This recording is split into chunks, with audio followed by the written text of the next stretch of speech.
ఈనాడు మా శిష్యుడు మల్లారెడ్డి గారి ఉద్యోగ విరమణ.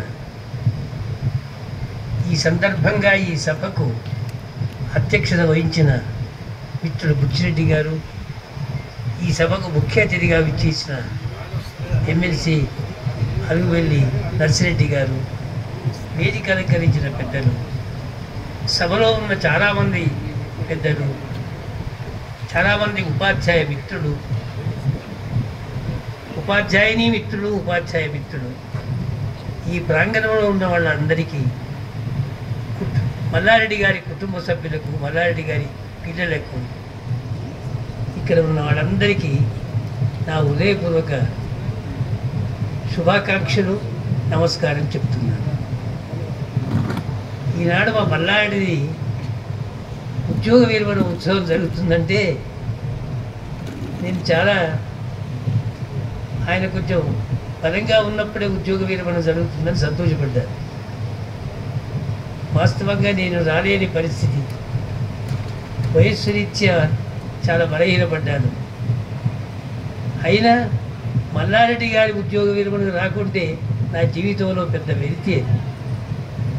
అందుకొరకు ఈనాడు రావడం జరిగింది. మల్లారెడ్డి గారు, మల్లారెడ్డి గారి సతీమణి లక్ష్మి గారు వాళ్ళ పిల్లలందరినీ సంబోధిస్తూ వారిని మొట్టమొదటి ఆశీర్వదిస్తారు.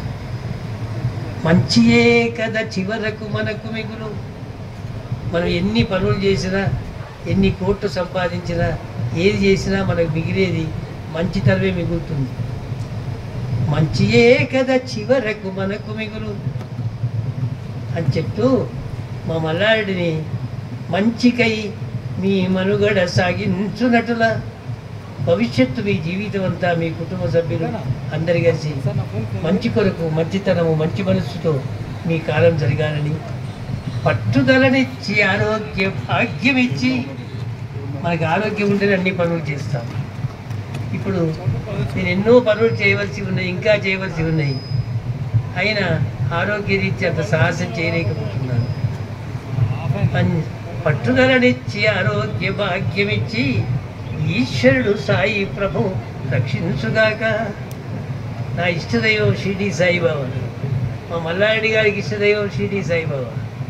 కాబట్టి ఆ బాబా గారు మల్లారెడ్డిదే కాకుండా ఇక్కడ ఉన్న వాళ్ళందరినీ కూడా అనుగ్రహించి వాళ్ళ జీవితాల వికాసం ప్రకాశవంతంగా నడవాలని కోరుకుంటున్నాను. ఇంకొక విషయము, నేను మల్లారెడ్డి గారి గురించి 2 మాటలు చెప్పాలి. నా భాగ్యం, నేను ఎంత అదృష్టవంతుడంటే మల్లారెడ్డి గారికి ఉద్యోగం దొరికినాడు కూడా వాళ్ళ స్కూల్కి వెళ్ళి నేను ఆశీర్వాదం చెప్పాను. మల్లారెడ్డి గారు ఉద్యోగ విరమణ చేసినప్పుడు కూడా మళ్ళీ వాళ్ళ స్కూల్కి వెళ్ళి నేను ఆయనకి ఆశీర్వాదం చెప్తున్నాను. నేను చాలా అదృష్టవంతుని. ఎందుకంటే నా విద్యార్థులు చాలామంది రిటైర్ అయిపోతున్నారు, నా దగ్గర చదువుకున్నారు, నా దగ్గర ఉన్నప్పుడే వాళ్ళు ఉద్యోగాలు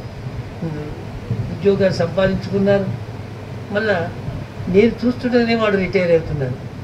కొంతమందితో పోల్చుకుంటే నేను చాలా అదృష్టవంతుడు అనిపిస్తుంది. ఒక నా స్టూడెంట్, అతనికి 76 ఏళ్ళు ఉంటాయి, నా విద్యార్థికే 76 ఏళ్ళు ఉంటాయి. వాడు ప్రపంచ పర్యటన చేస్తూ ఉంటాడు. వాడు ఒకసారి మొన్న వచ్చి, సార్ ఈ మధ్యలో నాకు హార్ట్ అటాక్ వచ్చింది, నేను ఎప్పుడు ఉంటానో ఎప్పుడు పోతానో తెలియక ఈ పాదాలకు దండం పెట్టి పోవాలని వచ్చి, వాడు దండం పెట్టి 15,000 రూపాయలు గ్రంథాలయానికి ఇచ్చి వాడు వెళ్ళిపోయాడు. నా విద్యార్థులంతా, నేను ఇప్పటికి కూడా నా విద్యార్థులు చాలామంది మంచివాళ్ళు ఉన్నారు, వాళ్ళని చూసి నేను గర్వపడతాను. మల్లారెడ్డి గారు అటువంటి మల్లారెడ్డి చాలా సైలెంట్ వర్కర్. ఆయన తన పని ఏదైనా పని మల్లారెడ్డికి అప్పగిస్తే అది ఖచ్చితంగా పూర్తి చేస్తారు. మా అమ్మాయి పెళ్లి చేసేటప్పుడు, అప్పుడు వాస్తవంగా కొన్ని ఇబ్బందులలో ఉన్నాను.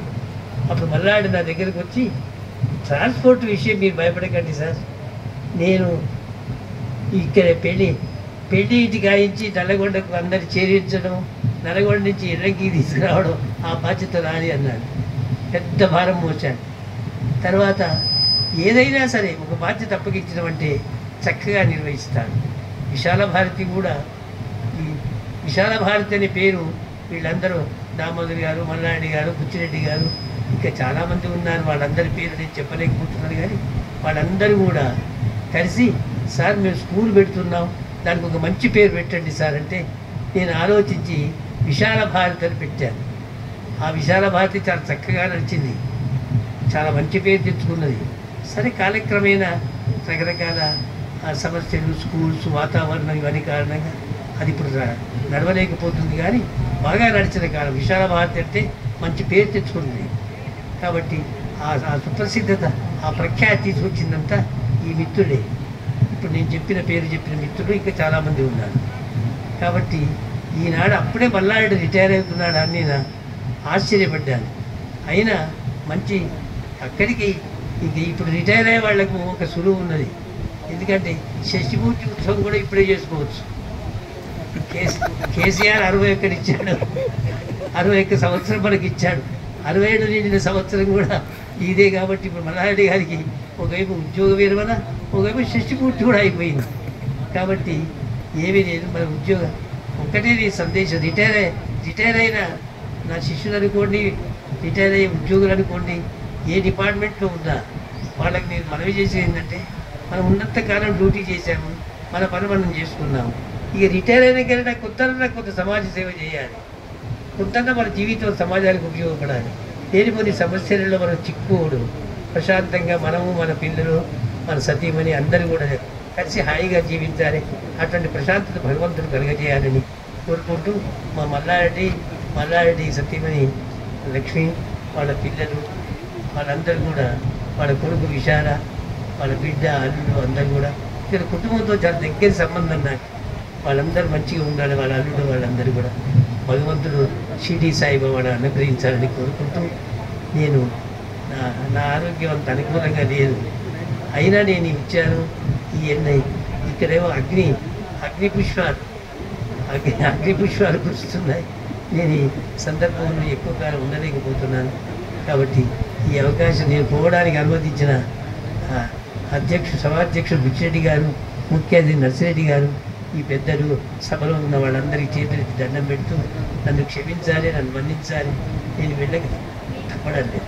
ఈ సందర్భంగా మరొక పర్యాయం మల్లారెడ్డి గారిని, వారి కుటుంబ సభ్యులని నా ఉదయపూర్వకంగా ఆశీర్వదిస్తూ, ఇక్కడ ఉన్న ఈ సభలో, ఈ ప్రాంగణంలో ఉన్న వాళ్ళ ప్రతి వారికి నేను నా ఉదయపి కృతజ్ఞత వందనం చేస్తున్నాను. నమస్కారం.